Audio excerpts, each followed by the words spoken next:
Кыздардын эң жаман көргөн нерсеси качан эрге тиесиң. Эрге тийбей калдыңбы? Эч ким карабай калдыбы? Байкуш кыз, көчөдө калат экенсиң да, кары кыз болуп калып кетет экенсиң да деген сөздөр аялга, кызга өтө катуу тиет.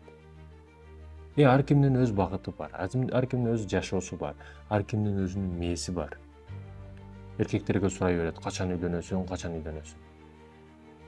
Качан үй курасың? Качан машина аласың?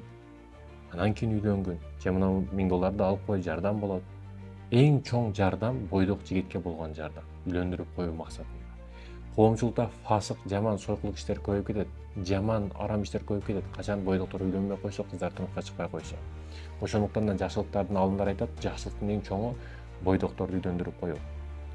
Бизде акциялар болуп турат, мисалы уюштуруп турабыз атайын. Менин досторум, байкелерим менен ошо бойдокторго 25-30 адамды 25ке чейин мындай колунда жок нак үйлөнөбүз деп аткандарды үйлөндүрүп коюу нерсеси бар да бизде. Бул дагы жакшылыктын бир түрү да. Ошондой кылуу бул өтө жакшы нерсе.